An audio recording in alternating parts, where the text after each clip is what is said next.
Well, today I'm going to show you how to dry brush. So this is a little pewter basket with kittens in it that my friend Pat bought me when we were out this weekend. And it's very cute, but I like it to be more lifelike. So I painted it in flat black. So, and that kind of gives me the base for being able to do dry brushing. And dry brushing technique is not as hard as what you think. If it's got a lot of grooves in it, well, then it's easy enough to do. So, I started off with this folk art gray. And I didn't actually film the entire painting of this, but I just kind of wanted to give you an idea of what it was all about.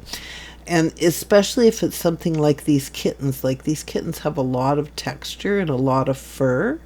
So you just barely get your brush wet. And then you wipe it off really good so that you barely have any paint on the brush.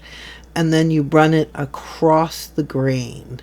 So it's difficult to see because this thing is so tiny, but after I'm done, you won't believe what the results look like. So you just kind of go in and brush against the grain. So the fur is kind of running up and down, so I'm painting it side to side. And I'm just kind of making each of these little kittens completely gray. And when I'm done, then I'm going to go in and I'm going to paint the highlights on the rest of it. So the kittens, I'm going to go gray. The bottom of the basket, I'm going to leave in the flat black. The basket itself, I'm going to do in a nice espresso brown.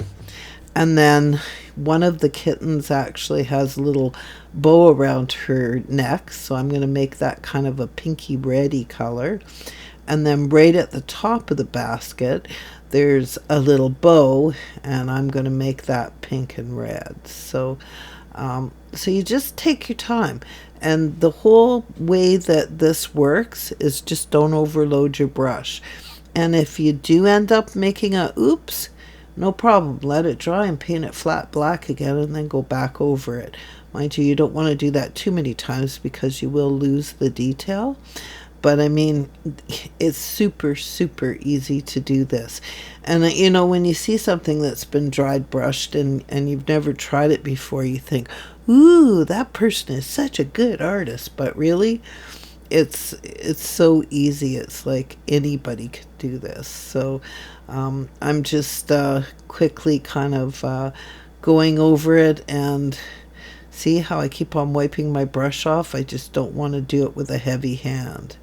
I'm trying to show it to you, and I'm completely out of frame. Oh, big surprise.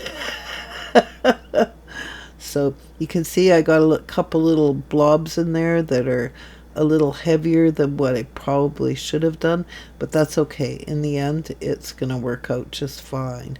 So the whole point is, though, you want to try and just put the color on just in the area that you want that color. So I don't want the little basket to turn out gray. I want that to be brown. So and then to do the eyes, I just used a little tiny wire and a dot of paint. So you can see there, from pewter to fully painted. I think it turned out pretty cute and did not take very long to paint at all. Thanks so much, Pat. I just love this little thing. It's a real sweetie. It's changing a pewter animal into something that looks way more realistic. So I'm pretty happy with the results. I'm getting closer and closer to my target of having 1,000 subscribers. So if you haven't already subscribed to my channel, it's free. Please subscribe and hit that like button and leave me some comments. Thanks again for watching today. I appreciate it more than you know, and I really appreciate all you people that have subscribed. Have the best day ever.